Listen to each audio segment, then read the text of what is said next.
নমস্কার বন্ধুরা, সংসারের রীতিকথায় সবাইকে স্বাগত জানিয়ে চলে এসেছি নতুন একটা রেসিপি নিয়ে। এখন তো বাজারে নানা রকম কালারের ফুলকপি পাওয়া যায়। আগে যেমন ফুলকপি বললেই আমরা সাদা ফুলকপিটাই মনের মধ্যে ভেসে উঠতো, কারণ ওইটাই বাজারে পাওয়া যেত। কিন্তু এখন তো বিভিন্ন কালারের পাওয়া যায়, গোলাপি, তারপরে বেগুনি, হলুদ, নানা রকম পাওয়া যায়। তো সেরকমই আমি আজকে রঙিন ফুলকপির একটা রান্না আপনাদের সাথে শেয়ার করব। তাহলে সঙ্গে থাকুন, দেখতে থাকুন।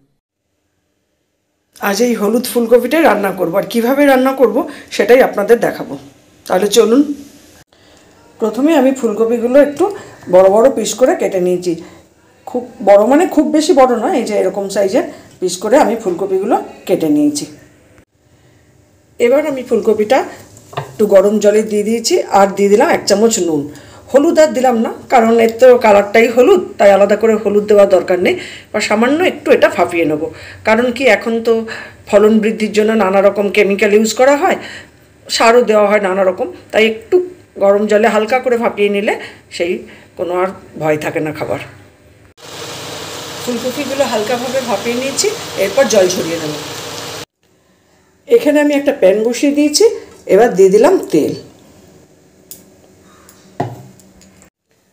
তেলটা গরম হয়ে গেছে, এবার ফুলকপিগুলো ভেজে নেব।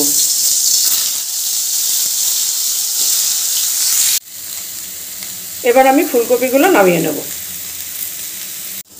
এখানে আমি একটা মিক্সিং জার নিয়েছি, আর এখানে নিয়েছি একটা বড় সাইজের টমেটো টুকরো করে নিয়েছি, একটা কাঁচা লঙ্কা, আর 2 টুকরো আদা। 2 টুকরো নিইনি, 3 টুকরো আদা। এবার এটা একটা পেস্ট বানিয়ে নেব। টমেটো, আদা আর কাঁচা লঙ্কার পেস্টটা বানিয়ে নিলাম। এখানে আমি একটা বাটিতে 4 মগজ নিয়েছি, আর নিয়েছি কতগুলো কাজু, 10-12টা মতো নিয়েছি।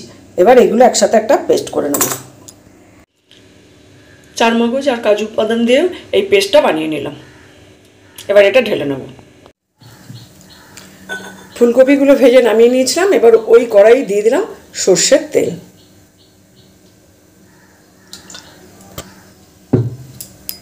তেলটা গরম হয়ে গেছে, এবার এই গরম তেলের মধ্যে দিয়ে দিলাম তেজপাতা, শুকনো লঙ্কা, দারচিনি আর একটা ছোট এলাচ। এবার এই গরম মশলাগুলো ভালো করে ভেজে নেব। গরম মশলাগুলো ভালো করে ভাজা হয়ে গেছে, সুন্দর একটা গন্ধও বেরোচ্ছে।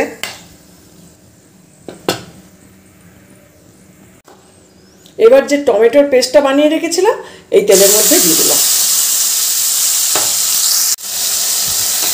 এবার এই টমেটোর পেস্টটা ভালো করে তেলের মধ্যে কষিয়ে নেব, টমেটোর কাঁচা ভাবটা যেন না থাকে।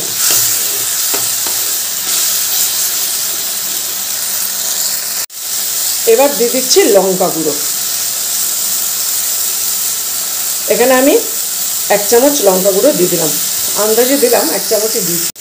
লঙ্কা গুঁড়োটা এবার ভালো করে মিশিয়ে নিচ্ছি।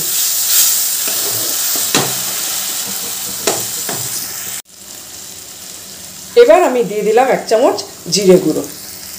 হলুদ কিন্তু দেবো না, রান্নাটা একটু সাদা সাদা হবে, যার জন্য ফুলকপিটা হলুদ, তাই হলুদ দিচ্ছি না। মশলাটা কষানো হয়ে গেছে, এবার যে আমি 4 মগজ আর কাজু বাদামের পেস্ট বানিয়েছিলাম ওইটা দিয়ে দিলাম।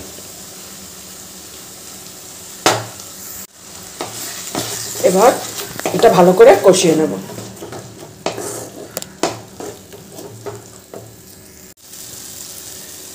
এবার ওই মিক্সির বাটিটা ধুয়ে একটু জল দিয়ে দিচ্ছি, যাতে তলায় না লেগে যায়।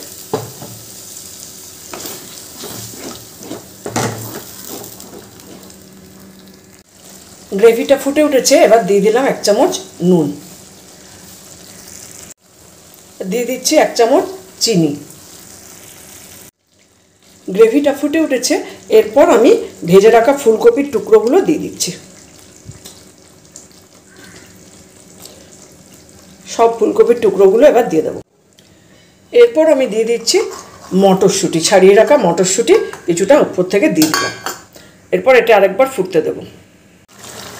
এবার দিয়ে দিচ্ছি 2টো কাঁচা লঙ্কা। এবার দিয়ে দিলাম 1 চামচ গরম মশলার গুঁড়ো। এরপর দিয়ে দিচ্ছি 1 চামচ ঘি। এবার এটা ভালো করে মিশিয়ে দেব। এবার আমি একটু ঢাকা দিয়ে স্ট্যান্ডিং টাইমে রেখে দিচ্ছি, তাহলে ঘি গরম মশলার গন্ধটা চারিদিকে ছড়িয়ে যাবে। একদম রেডি হয়ে গেল হলুদ ফুলকপির কোরমা। দেখুন কত সুন্দর দেখতে লাগছে, রান্নাটা খেতে কিন্তু ভীষণ সুন্দর হয়। আর আমি তো প্রথমেই বলেছিলাম যেটা হলুদ ফুলকপি বলে আমি হলুদ দিইনি, হলুদ ছাড়াই বানালাম, কিন্তু দেখে বোঝাই যাচ্ছে না যে রান্নাটাতে আমি হলুদ দিইনি। এই রান্নাটা কিন্তু রুটি, পরোটা, ভাত, লুচি যা কিছুর সঙ্গেই খান খুবই ভালো লাগবে, পোলাওয়ের সাথে তো ভীষণ ভালো লাগে খেতে। হলুদ ফুলকপি দিয়ে আমি আজকে যে রান্নাটা করলাম সেটা তো দেখলেন, কেমন লাগলো অবশ্যই জানাবেন। আর আমার এই ভিডিওটা ফলো করে আপনারা যদি বাড়িতে এটা বানান তাহলে তো কমেন্ট বক্সে জানাবেন রান্নাটা কেমন হয়েছে। আর আমার ভিডিওটা যদি ভালো লাগে একটা লাইক, শেয়ার, কমেন্ট করবেন। যারা আমার ফেসবুক পেজ থেকে দেখছেন পেজটা ফলো করবেন, যারা আমার ইউটিউব চ্যানেল থেকে দেখছেন চ্যানেলটা সাবস্ক্রাইব করে নেবেন। এখনো যারা সাবস্ক্রাইব করেননি তাদের জন্য বলছি, আর অলরেডি যারা সাবস্ক্রাইব করেছেন আমার সঙ্গে আছেন, পাশে আছেন, তাদের তো অসংখ্য ধন্যবাদ। এইভাবে আমার সঙ্গে থাকুন, পাশে থাকুন, সবাই ভালো থাকুন, সুস্থ থাকুন।